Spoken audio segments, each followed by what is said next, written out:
Greetings everyone, welcome to commerce classes, and now we have reached to third main book of your course. जो आपकी तीसरी book है ना, analysis and interpretation of financial statements, आज हम उनके chapter start करेंगे. So we are starting with the first topic, financial statements of a company. So we are starting with 30 most important MCQs relating to balance sheet, share holders funds only. जैसे financial statements of a company majorly includes a balance sheet and a statement of profit and loss. ठीक है, अब balance sheet में दो इसके components होते हैं, liabilities and assets. Liabilities में भी एक मेजर कंपोनेंट होता है शेयर होल्डर्स फंड्स का, which includes their capital and their reserves and surpluses. और बाकी होती हैं अदर लाइबिलिटीज़, जिसमें non current liabilities, current liabilities, provisions आ जाते हैं. ठीक है ना. सो इसमें हमने क्या किया है कि बैलेंस शीट, क्योंकि ये काफ़ी वाइड होती है, इसमें बहुत सारी आपको इन्फॉर्मेशन याद रखनी है. So we have split it into 3 parts. MCQs के लिए बैलेंस शीट के 3 पार्ट कर दिए. First of all we will be doing share holders funds, उसके बाद अदर लाइबिलिटीज़, देन एसेट्स. ठीक है, ऐसे हमारी बैलेंस शीट के MCQs कंप्लीट होंगे और फाइनली फिर हम लेंगे statement of profit and loss के MCQs. सो शुरू करते हैं हम शेयर होल्डर्स फंड्स के साथ. ठीक है.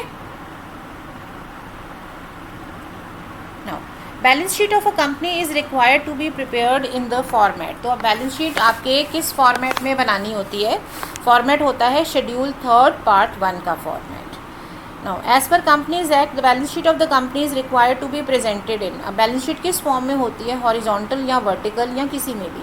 सो कंपनी एक्ट हमें क्या कहता है कि balance sheet should be in a vertical form. In case you remember, आप ऐसे बैलेंस शीट बनाते हो, you write all liabilities here and total up, उसके बाद आप सारी एसेट्स लिखते हो. ठीक है, ये आपकी वर्टिकल फॉर्म है, सीधे बनेगी. नेक्स्ट है, which of the following is not required to be prepared under companies act. तो कंपनीज एक्ट में क्या नहीं बनाना है? ओके, नॉट पे फोकस करो. सो ये दोनों स्टेटमेंट्स हमें पता है. इसके अलावा कंपनी की जो रिपोर्ट्स होती हैं वो डायरेक्टर और ऑडिटर्स से भी आपके पास हुई होती हैं, तो उनकी रिपोर्ट भी कंपलसरी होती है. जो नहीं चाहिए वो है फंड फ्लो स्टेटमेंट. बट इसको कैश फ्लो स्टेटमेंट से कंफ्यूज मत करना. Cash flow statement is integral part of your financial statements. Cash flow statement बनता है, फंड्स फ्लो नहीं बनता है. So D is the right answer. This is not required. Now call in advance. Call in advance हमारी कहाँ appear होती हैं? Call in advance का मतलब है कि पैसा एडवांस में आ गया है. सो अगर हमारा पैसा किसी से एडवांस में किसी ने दे दिया है तो वो करंट लाइबिलिटी मानी जाती है. It's not a part of capital, क्योंकि आपने कैपिटल अभी मांगी नहीं है ना. सो कैपिटल का पार्ट नहीं हो सकता. प्रॉफिट तो ये डेफिनेटली नहीं है. लॉन्ग टर्म इसलिए नहीं है क्योंकि यूजुअली जो कॉल्स होती हैं वो थोड़े टाइम में मंगा ली जाती हैं. सो it is a current liability. Now accumulated dividend arrears on preference shares. अब प्रेफरेंस शेयर्स के जो डिविडेंड एरियर्स हैं जो एक्यूमुलेट हो जाते हैं वो आपके क्या माने जाते हैं? लाइबिलिटी नहीं कह सकते हैं, क्योंकि अभी आपने दिया नहीं है. डिविडेंड लाइबिलिटी तब बनता है जब बोर्ड डिक्लेयर कर देता है. सो it is not a liability, it is not a provision. ये प्रोविजन भी नहीं है. ठीक है, ये सिर्फ होती है कमिटमेंट, क्योंकि आपके जो प्रेफरेंस शेयर्स होते हैं वो बाय डिफ़ॉल्ट होते हैं एक्यूमुलेटेड प्रेफरेंस शेयर्स. सो एक्यूमुलेटेड प्रेफरेंस शेयर्स का मतलब हो जाता है कि ये आप इनका डिविडेंड एक्यूमुलेट करते रहोगे जब तक आप पे नहीं करते हो. सो जब आप पे करोगे उस टाइम आपको पुराना डिविडेंड भी पे करना है. सो इट इज़ अ कमिटमेंट. मतलब आपने कमिट किया हुआ है कि हम डिविडेंड पे करेंगे. सो इट्स अ कमिटमेंट. इसे कंटिंजेंट लाइबिलिटी के साथ भी कंफ्यूज नहीं करना है, क्योंकि कंटिंजेंट लाइबिलिटी क्या होती है? Which is dependent. कंटिंजेंट का मतलब होता है डिपेंडेंट. ऐसी लाइबिलिटी जो डिपेंडेंट है on the happening of certain event, कि अगर ऐसा हो गया तो फिर ये लाइबिलिटी अराइज होगी. सो ये डिपेंडेंट नहीं है, ये कमिटमेंट है. आपने प्रॉमिस किया हुआ है शेयर होल्डर्स को कि आपके एक्यूमुलेटेड प्रेफरेंस शेयर्स हैं बाय डिफ़ॉल्ट, तो आपको डिविडेंड मिलना ही है. सो इट्स अ कमिटमेंट. सो थोड़ी सी टर्म्स को हमें ध्यान से समझना होता है. नेक्स्ट है surplus. That is balance sheet in statement of profit and loss is shown as. जो सरप्लस होता है ना आपके P&L का बैलेंस, सरप्लस किस में जाता है? रिजर्व एंड सरप्लस में जाता है. ओके, नेक्स्ट है हमारा calls in advance and interest thereupon. अभी बताया था कॉल्स इन एडवांस हो, उसका इंटरेस्ट हो, वो सारा कहाँ जाएगा? इट्स अवर करेंट लाइबिलिटी, और उसकी सब हेडिंग होती है अदर करेंट लाइबिलिटीज़. ठीक है, ये इसमें जाता है. Which of the following items is shown under the heading current liabilities. अब इसमें से करेंट लाइबिलिटी क्या है? देखो, ये सारी एसेट है, ये दोनों एसेट्स हैं. Reserve fund is reserve and surplus. सिर्फ अनक्लेम्ड डिविडेंड आपकी लाइबिलिटी है. क्योंकि अभी क्लेम नहीं किया, इसका मतलब हो सकता है आपके शेयर होल्डर्स को अभी पता नहीं चला, आपने डिविडेंड डिक्लेयर कर दिया, सो इट इज़ अनक्लेम। वो कभी भी आके क्लेम कर सकते हैं और आपको पे करना पड़ेगा। So it's your current liability. Alright, now next है हमारा shares for future account appears in a company's balance sheet under the sub heading. Okay, share for future account किस हेडिंग के अंदर आता है? जो आप पैसा फॉरफिट कर लेते हो वो आपका आता है, it's a part of capital. In case you remember, आप इसको यूज़ करते हो जब आप शेयर्स को री इशू करते हो। So it's a part of your capital because ये शेयर आपके री इशू होने ही हैं। ठीक है। In a company's balance sheet debit balance of statement of profit and loss. Debit balance का मतलब क्या होता है? लॉस। तो अगर आपके पास लॉस आ गया तो वो कहाँ जाएगा? अब ये याद रखो, प्रॉफिट हो या लॉस हो, वो रिजर्व एंड सरप्लस में भी आता है। मतलब आपके पास अगर लॉस है तो आप उसे ब्रैकेट में लिख दोगे, नेगेटिव कर दोगे। ठीक है। जब आप शेयर होल्डर्स फंड्स निकालोगे ना, शेयर होल्डर्स फंड्स में आप उनकी कैपिटल लिखोगे, आप उनके रिजर्व एंड सरप्लस लिखोगे, तो रिजर्व एंड सरप्लस में इसको नेगेटिव लिख दोगे। नेट रिजल्ट भी नेगेटिव आ सकता है, उसको माइनस करके हम स्टेटमेंट का टोटल कर लेते हैं। जब आप बैलेंस शीट का टोटल करते हो ना, तो इसको माइनस कर देते हो नेगेटिव को, लेकिन लिखना इसको यहीं होता है, इसकी और कोई जगह नहीं है। It's a part of share holders funds, इससे उनके फंड्स कम हो जाएंगे। ओके, नेक्स्ट है हमारा कॉल्स इन एरियर। अब कॉल्स इन एरियर कहाँ अपीयर होती हैं? कॉल्स इन एरियर क्या है? आपको पैसा अभी मिला नहीं है, एरियर में है, तो ये आपके शेयर होल्डर्स के फंड्स का पार्ट होता है, आप उसी में शो करते हो। शेयर होल्डर्स फंड्स में जब आप कैपिटल लिखते हैं तो आप उसमें कॉल्स इन एरियर माइनस करके लिखते हो। ठीक है ना। नेक्स्ट है हमारा identify the item which is not a part of share holders funds. अब शेयर होल्डर्स फंड्स में क्या नहीं आता? शेयर कैपिटल आती है, रिजर्व एंड सरप्लस आता है, ठीक है ना, ये भी आता है money received against share warrant, क्योंकि शेयर वारंट भी एक कैपिटल का पार्ट है। ये हम वारंट या शेयर सर्टिफिकेट देंगे शेयर होल्डर्स को, ये डिपेंड करता है कि हमने कौन सी टर्म्स रखी हैं। ठीक है, तो वो हमारी मर्जी होती है कि हम कैपिटल के बदले में उनको सर्टिफिकेट लिख के दें, हम मतलब कंपनी, या वारंट बना के दें उसका। वारंट्स क्या नेगोशिएबल हो जाते हैं, ऐसे एक हाथ से दिया दूसरे ने ले लिया, इसमें किसी को कुछ बताना नहीं होता। सो ये आपकी मर्जी है, कंपनी की पॉलिसी है कि वो क्या देंगे, तो ये तो डॉक्यूमेंट हुआ ना, लेकिन पार्ट तो ये कैपिटल का ही रहेगा। सिर्फ ये जो एप्लीकेशन मनी होती है ना, विच इज़ पेंडिंग अलॉटमेंट, ये हमारा शेयर होल्डर्स फंड्स का पार्ट नहीं है। अगर आप बैलेंस शीट के कंपोनेंट्स याद करें तो उसमें फर्स्ट कंपोनेंट होता है लाइबिलिटीज़ में, ऑनर्स इक्विटी एंड लाइबिलिटीज़ में जो फर्स्ट सब हेडिंग होती है वो होती है शेयर होल्डर्स फंड्स। ठीक है, उसमें हम लिखते हैं share capital, reserves and surpluses. ठीक है, उसके बाद आ जाता है शेयर एप्लीकेशन मनी, यही share application money pending allotment. तीसरा होता है नॉन करंट लाइबिलिटीज़, फिर करंट लाइबिलिटीज़ एंड प्रोविजंस, ऐसे आते हैं। तो ये जो है ये कैपिटल का पार्ट नहीं है, क्योंकि अभी कैपिटल बनी नहीं है। कैपिटल में इन केस यू रिमेंबर ये तब जाता है जब अलॉटमेंट हो जाती है, फिर आप लिखते हो application to capital. So right now ये हमारा कैपिटल का पार्ट नहीं है, तो ये शेयर होल्डर्स फंड्स में नहीं आता। Now, shares on which a company has called entire nominal value but not received final call on 500 shares. ठीक है, तो जो शेयर्स हैं जिन पर फाइनल कॉल नहीं मिली, the shares on which final call is not received, वो हमारे नोट्स में कैसे आएंगे? सब्सक्राइब्ड कैपिटल में कैसे आएंगे? Subscribed and not fully paid, क्योंकि अभी ये फुली पेड नहीं है, तो it will come as subscribed but not fully paid. So B is the correct answer. Now money received against share warrants, जो शेयर वारंट्स के अगेंस्ट पैसा मिलता है वो कहाँ जाता है? तो अभी बताया था कि शेयर वारंट्स में जो पैसा आता है वो शेयर होल्डर्स फंड्स का हिस्सा होता है, because it's a part of your capital. आप कैपिटल के बदले में वारंट या शेयर सर्टिफिकेट देते हो, वो एक डिफरेंट चीज़ है, लेकिन कैपिटल तो है ना ये। नेक्स्ट है shares on which company has called the entire money and received the same, पूरा पैसा कॉल कर लिया, पूरा मिल भी गया, तो वो नोट्स में कैसे आएगा? Subscribed and fully paid. जो कहा जा रहा है ना कैपिटल में वही लिखना है। आपने पूरा कॉल कर लिया, पूरा मिल भी गया, तो subscribed and fully paid is the correct answer. Next है डिविडेंड इज़ पेड ऑन। अब डिविडेंड किस पे होता है? डिविडेंड आपका पे होता है ऑथोराइज पे, इशूड पे, सब्सक्राइब पे, नन ऑफ दी। तो जो हमारी पेडअप कैपिटल होती है ना, उस पर हमें डिविडेंड पे करना होता है। ठीक है, पूरी कैपिटल पे नहीं देते हैं, पेडअप कैपिटल पे देते हैं। So dividend is paid on paid up subscribed capital. Now reserve capital. Reserve capital क्या होती है? जैसे आपकी मान लो कैपिटल है 50,000 शेयर्स हैं आपके, 100 रुपीज़ वाले हैं, आपने अभी इसमें से मान लो 20 एप्लीकेशन, 30 अलॉटमेंट और 10 फर्स्ट कॉल दी, अभी आपका 40 रुपीज़ रहता है। तो आपकी कंपनी ये सोचती है कि मान लो जब कंपनी डिज़ोल्व होगी, कंपनी लिक्विडेट होगी, ख़त्म होगी, तो हम ये 40 रुपीज़ तब मंगाएंगे। तो आप इस पैसे को अलग लिख देते हो, इसको लिख देते हो एज अ सिक्योरिटी, ताकि हमारी जो लेंडर्स हैं उनको सिक्योरिटी रहे कि अगर मान लो कंपनी के लिक्विडेशन के टाइम पर कंपनी के पास पैसा नहीं है तो कंपनी अपनी कैपिटल तो मंगा सकती है ना, कैपिटल पे तो कोई बाइंडिंग नहीं है। हाँ, अगर आपने पूरे 100 रुपीज़ कॉल कर लिए तो अब आप इससे ज़्यादा नहीं मंगा सकते हो, क्योंकि कंपनी होती है लिमिटेड लाइबिलिटी के साथ। आपकी लाइबिलिटी, शेयर होल्डर्स की लाइबिलिटी उनकी पेड अप वैल्यू, जो फेस वैल्यू है वहाँ तक है, उससे ऊपर नहीं मंगा सकते।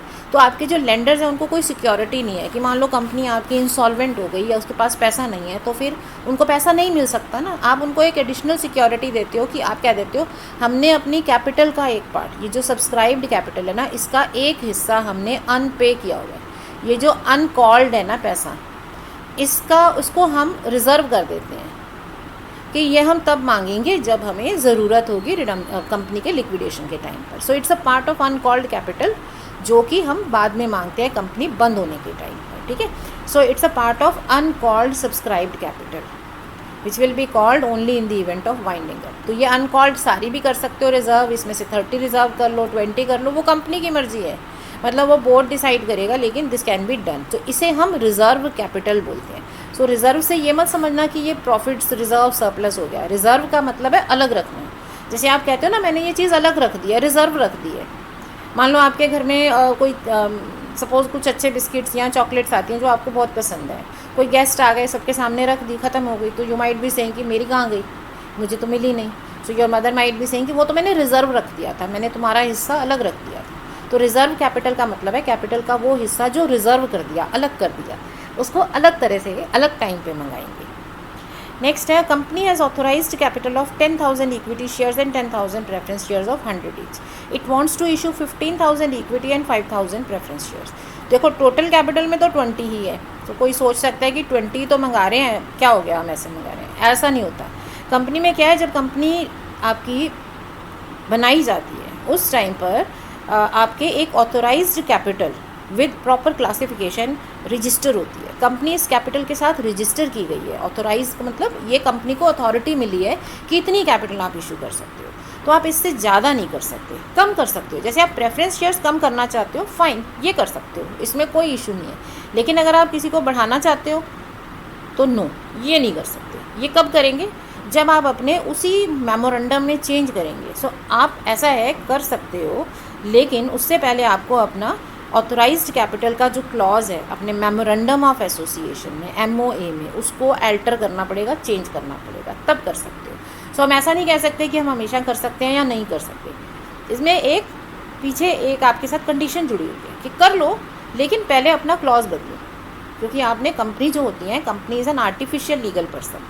कंपनी एक पर्सन है, एक अलग आइडेंटिटी इसको दी है, लेकिन ये आर्टिफिशियल है। आर्टिफिशियल का मतलब ये लीगल इसको दिया है, ये हमारी तरह नहीं है, सोच नहीं सकती।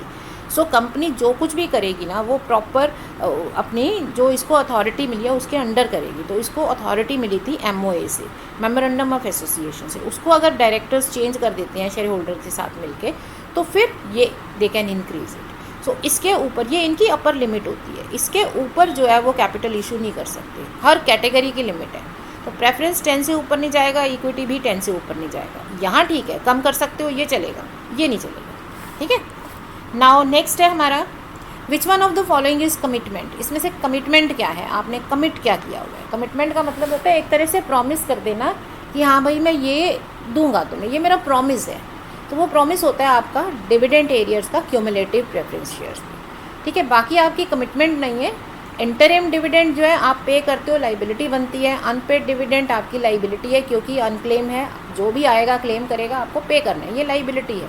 Propose dividend is a kind of contingent liability, क्योंकि ये डिपेंडेंट है।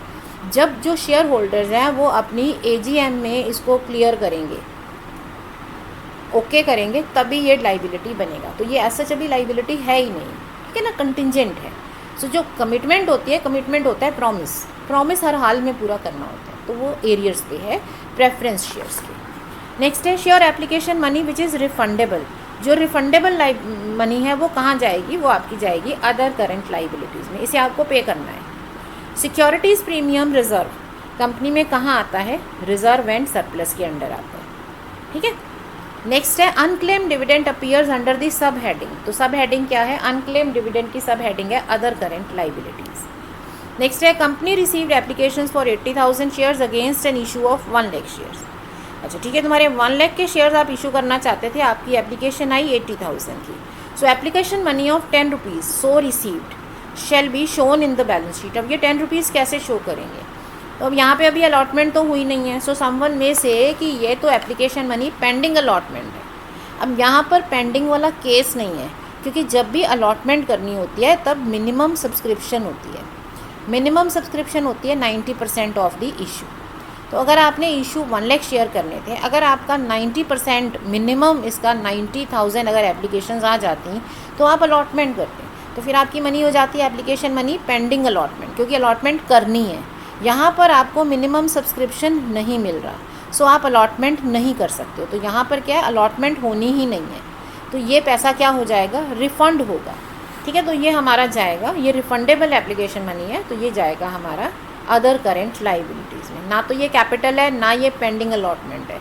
हाँ, यहाँ 90 होता, 92 होता, 95 होता, तो इसे हम share application money pending allotment कहते हैं, क्योंकि अलॉटमेंट होने वाली है। यहाँ तो अलॉटमेंट होनी ही नहीं है। Okay, so C is the correct answer. Next है while preparing the balance sheet of a company securities premium is shown under. Security premium कहाँ जाता है आपका?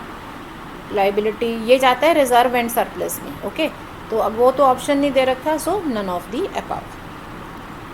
नेक्स्ट है a company received application for 1,25,000 shares against an issue of 1 lakh. ठीक है, तो अब मिनिमम सब्सक्रिप्शन का आपका जो रूल है वो तो हो रहा है पूरा, आपको तो ज़्यादा मिल गया, ओवर सब्सक्रिप्शन हो गई। यहाँ पे भी आपको पैसा मिला है, अब आपको पैसा मिला है 10,000 रुपीज़ पर शेयर। तो इसे कहाँ शो करेंगे?